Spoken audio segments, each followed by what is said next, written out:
Much. Thank you so much for that warm welcome. Hello, friends. How is everyone doing this evening? I see you all finished a wonderful meditation session, and I'm so glad to be here with all of you to share few words about this mindful leadership. And I mean, with you all, I'm also a learner. I'm just sharing what I know, and then I will look for some responses from you all as well. So, in that responses, I will learn from you all as well. All right, so with that, let's go ahead and get started. I'll quickly share my screen. Uh,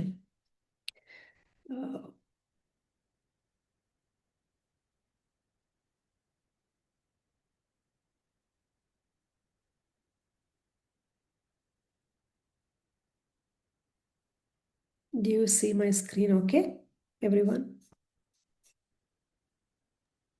Yes, we see it. Yeah, awesome.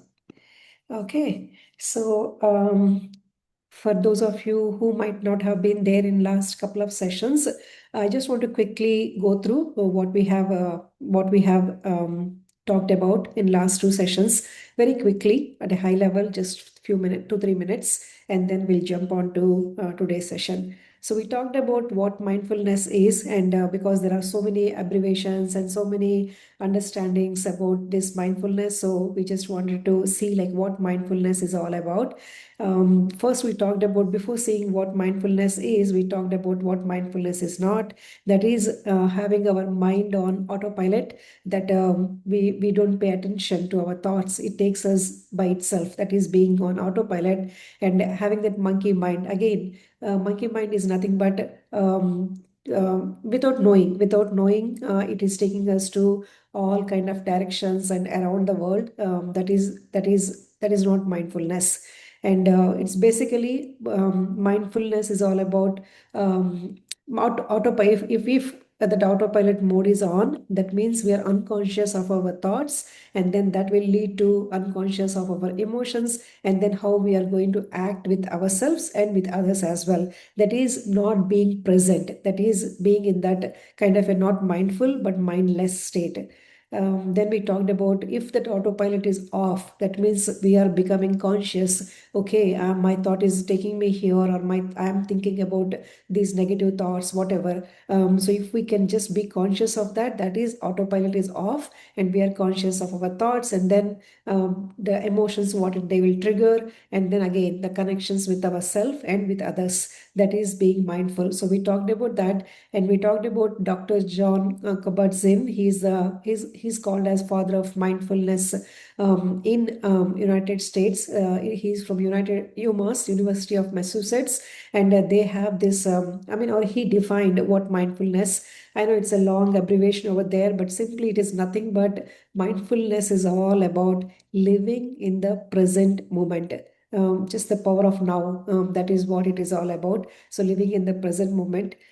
From there, we talked about little bit of mindfulness based stress reduction program. There is a formal program that is called mindfulness based stress reduction, and it is developed as early as like almost 50 years back. And as I said, it started all the way from the UMass, University of Massachusetts, and it has all kind of in the curriculum is, it does have like a meditations, and then some little gentle stretches, and yoga, and then sitting meditation and few things. So maybe towards the end of this session, I'll talk a little bit about those items. If any of you are interested, you can explore more about that. So that was our first session, and then in the second session, we did talked about our feelings. So we did went through some small exercise, kind of asking ourselves or taking few seconds to understand how we are feeling at this moment. Like, for example, happy, negative thoughts or positive thoughts, or high in energy or low in energy. So we talked about these kind of a cubes over here. So it is all like, if we give ourselves a positive number, then we are in almost kind of this yellow or green zones. But if we give ourselves some negative numbers, then maybe we are in this red or blue. But what we are not being if we are not being mindful, then we are not realizing those emotions in ourselves. So that we talked about. And maybe at times we might reach to that extent that we understand our own feelings. Okay, right now I'm not feeling that high in energy, I'm low in energy, and also maybe my mind is not certain and I'm thinking some negative thoughts. We might be aware, and so we can just bring ourselves to control. But sometimes we are not being aware of, or having that understanding from others. Like we can't read their minds, right? Like, I mean, we can't read from their face what they're going through. But developing empathy, developing or thinking from others perspective, cultivating those kind of, I think, small habits maybe will make our relationships also much stronger and fruitful. So we talked about those things in the second session. And then we came to this self-awareness, that is taking few minutes to ask ourselves that questions, like what am I feeling right now, and if I'm feeling positive or if I'm feeling negative, just being curious about why am I feeling it, like what is it triggering my behavior, what is it triggering either positive or negative. So keeping a tab at them so that we will understand to avoid those situations or those circumstances or those scenes or those people, whatever, how to whatever extent possible, so that we won't get into those negative scenarios or negative emotions. Just protecting ourselves and keeping ourselves calm and peaceful, I would say. So that self-awareness is the first step in getting to that stage. And then we talked about what are some actions we can take in order to build that self-awareness. One thing is asking ourselves at times, like what, remembering to ask.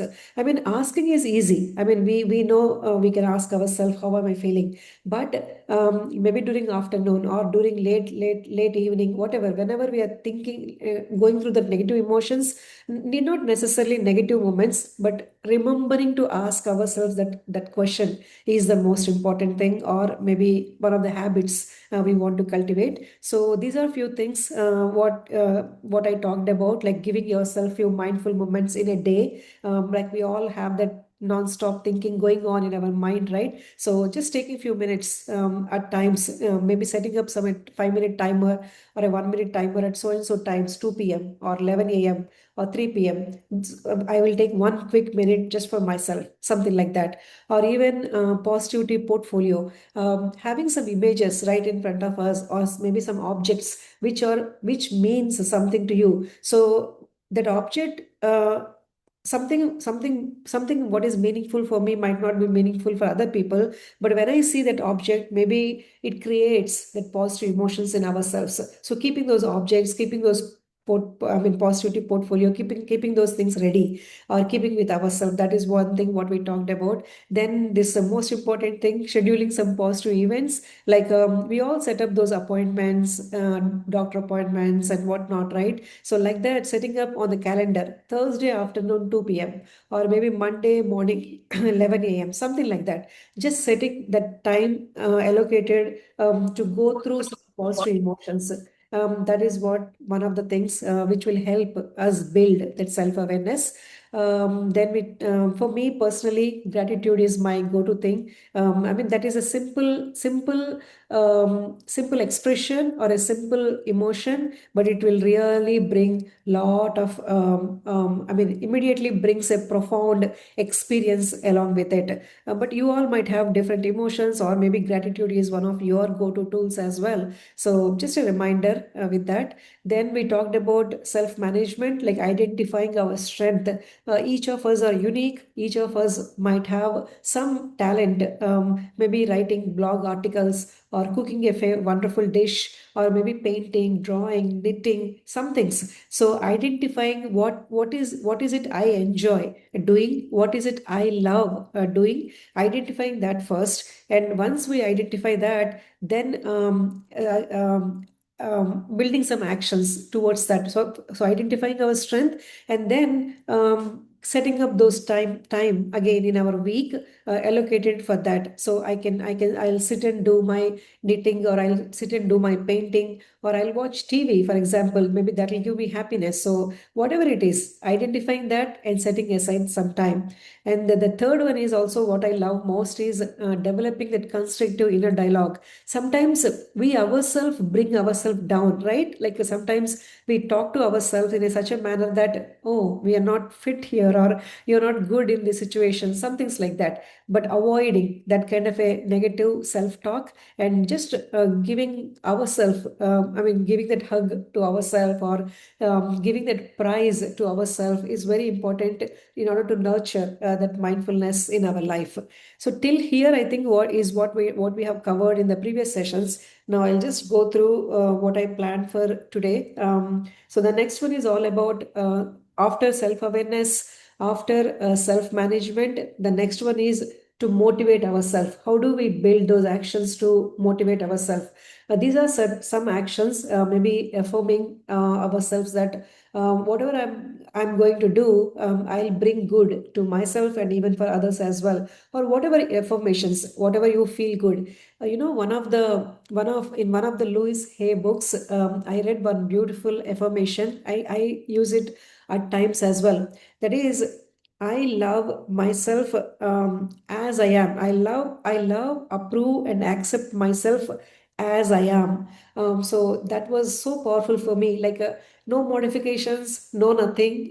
Not like if I win something or if I gain something, then I will like myself. No, I love, approve, and accept myself as I am. So that really brings me into my grounded moment sometimes. So build one affirmation or anything what you love, and then whenever you feel that negative emotions or my not being mindful about, then maybe you can use that. And we all know about visualizations, and sometimes in meditations also, maybe you might use something you love, something you care about, or somebody whom you want to send positive vibes about. So though having that mental imagery or having that visualization of developing one kind of a visualization is also one of the best tools to motivate ourselves. And then the third one, this also I really love. Not only using those strengths, like what I talked about in the previous slide, right? Identifying some of your signature strengths and using it to serve somebody else, like maybe community, maybe school, maybe church. Taking some of those actions also will help us to motivate not only us but even others. So it's basically nothing but connecting ourselves to a higher purpose is what it is all about.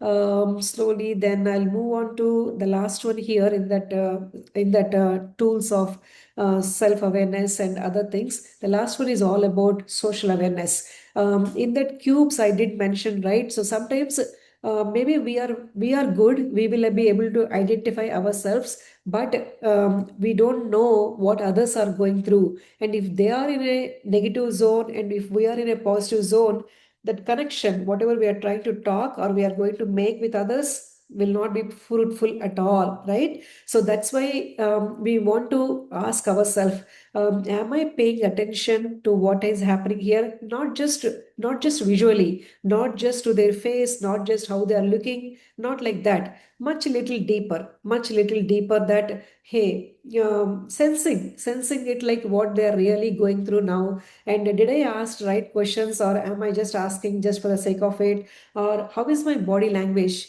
My facial expressions, my tone of voice, is everything good, or how am I doing? So that kind of a ability when we build, I think it will really help us to show that empathy towards others, and also fruitful relationships as well.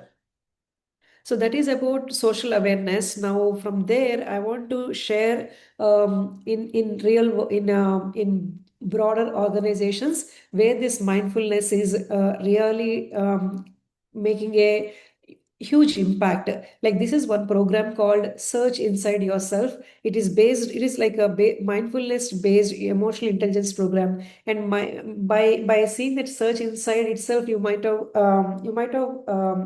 guessed it. It's in the organization Google. Like we all always search in the web or search outside, right? So they have a program, something called SIY, Search Inside Yourself, and they have an institute. The name also is Leadership Institute. I'm not very sure if this is available to outside folks, but there are some books also available on this program, what they're teaching or what is it they're going through. So I just want to share with you all if any of you are interested.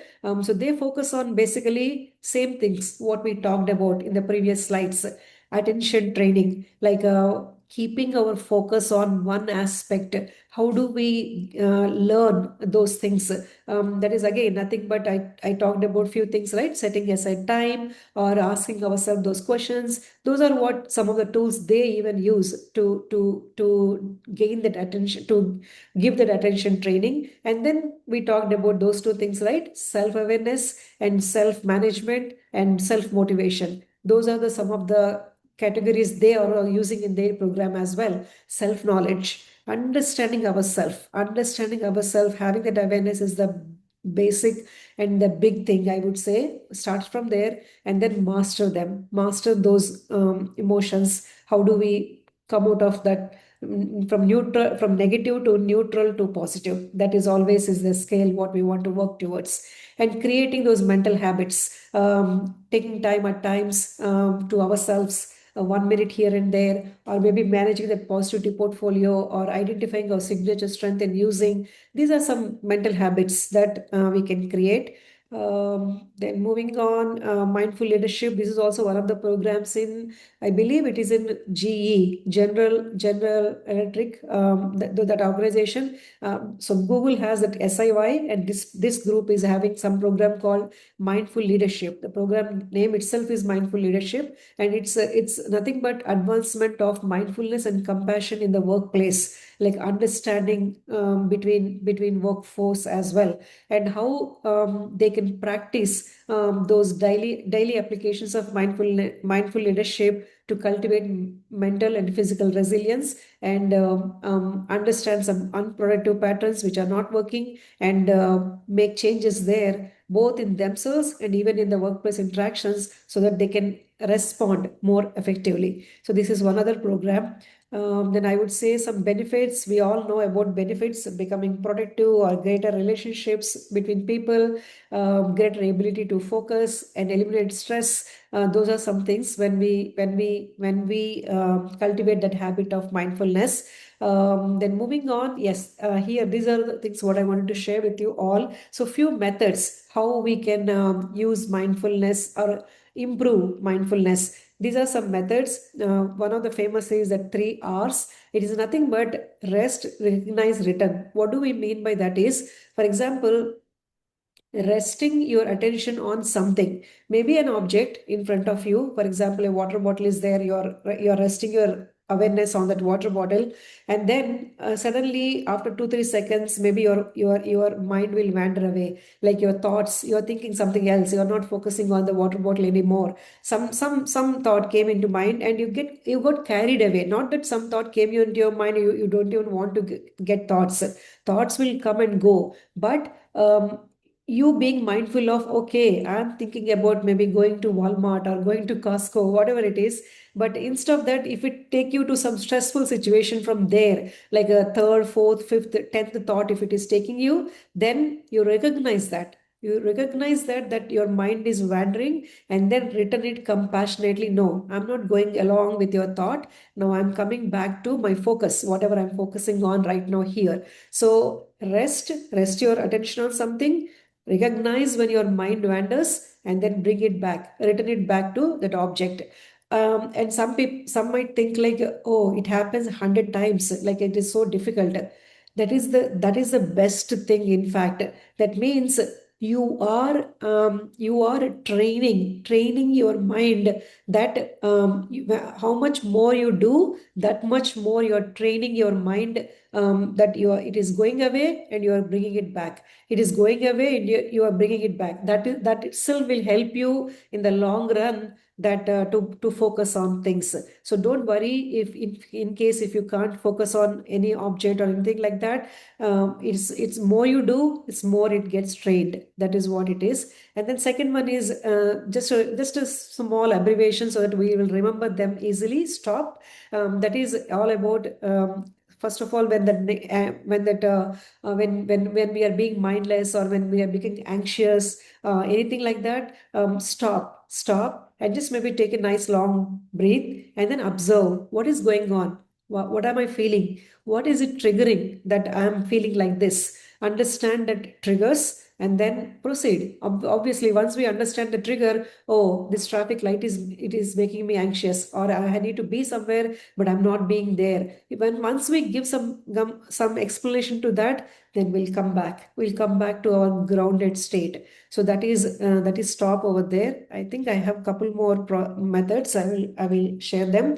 So that I mean that these two are also very good. So one is checking in instead of checking out. Like we are always used to checking out, right? Like about our phones or what is going on around or things like that. But instead of that, whenever you are standing in a line, in a queue somewhere, or a signal when we are driving in the car, we sometimes we get to a stop and we have to wait. And wherever you find yourself in a waiting place, instead of checking out, checking in with our five senses. What am I hearing? What am I seeing? What am I smelling? Or what am I thinking inside me? When once we cultivate that, I think that will help us to even become more mindful in our life. And last but not least, this is one of the best things. What I also will feel very good one. Seat. It is nothing but seat. SEAT. So first thing is sensation. See, sometimes. We might be working, we got lost in our work, and then we even forgot to drink water or get up to go to restroom, or maybe if we are feeling hungry, even to go and get a snack, that also we'll forget and we'll just keep working on our things. So that small sensation, like that small sensation, like a thirst, for example, if we don't pay attention to that thirst, then it will become a negative emotion after some time. Like maybe then you will become angry, maybe you will become upset, or isn't it like when once we don't pay attention to that sensation, then it will become an incorrect emotion, and that emotion will make us do something or say something to someone, maybe at workplace, or in that anger mode, we don't even know what we do or what we act. So that will become an action, and then it will leads to some negative thoughts and things like that. So as soon as it's pay attention, once we cultivate that habit of asking ourselves, that self-awareness is the big thing, right? So once we understand what we are feeling, what we are thinking, what we are doing, asking that question often in our day, once we become aware of ourselves, and then this will become very easy, like sensations, then taking care of them right away, right at the sensation place itself, so that it won't become a emotion, not negative emotion, negative action, and negative thought. Okay, so that is about that item. How are we doing on time? Okay, just few more minutes. So there are some formal practices, as I mentioned in mindfulness, like body. There are some body scan meditation, sitting meditation. It's all about body scan meditation. Maybe some of you who practice yoga, even in that last corpse pose or samadhi, we do go through our entire body, right? Like scanning from our toe to maybe head, or head to toe, like that, scanning our body and understanding if there are any negative, I mean, any stress in any part of the body, just observing it. And then, okay, if I feel some stress in my knee or maybe in the back, then I'll just say, let it go. I'm just letting that stress or pain go away. Then I'll feel comfortable. That is what it is all about. And same thing is sitting meditation. You all do that. So that is the same thing. And then walking, when we are walking, also paying attention to our nature. You all do these things. So that is what they also talk about, the formal practices.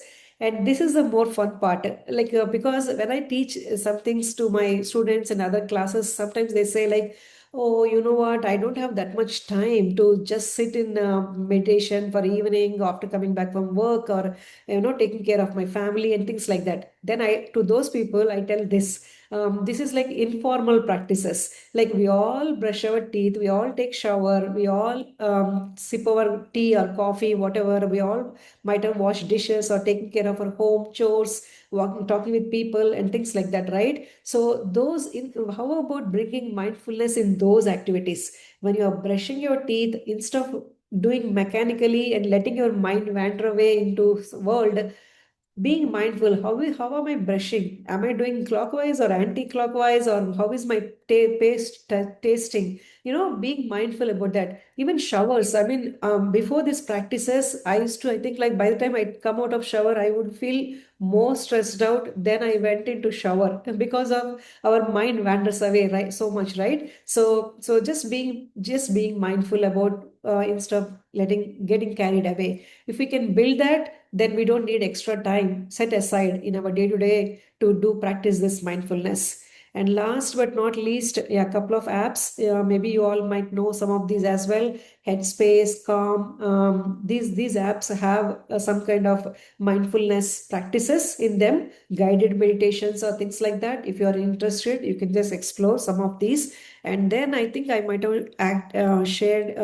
included some books as well. Yeah, the Search Inside Yourself from Google, that is one of the books. And then Mindful Work is one good book. I really loved it. And then this from our UMass, like John, he have Full Catastrophe Living. That is also one good book. So if you are interested more, then you can look into these books as well.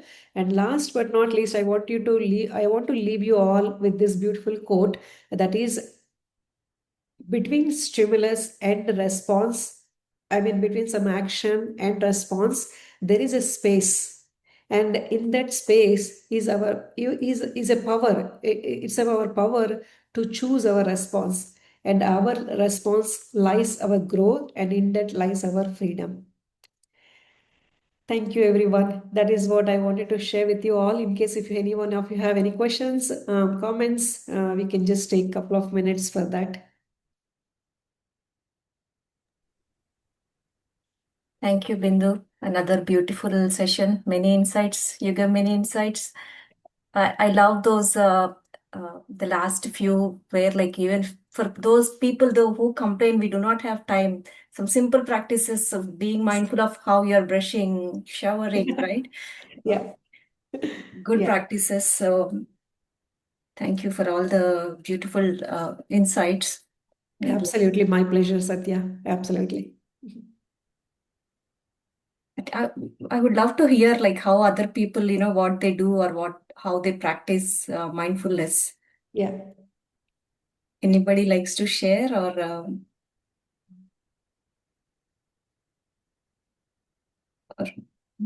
anyone has any questions for Bindu? Let me stop the recording. Okay.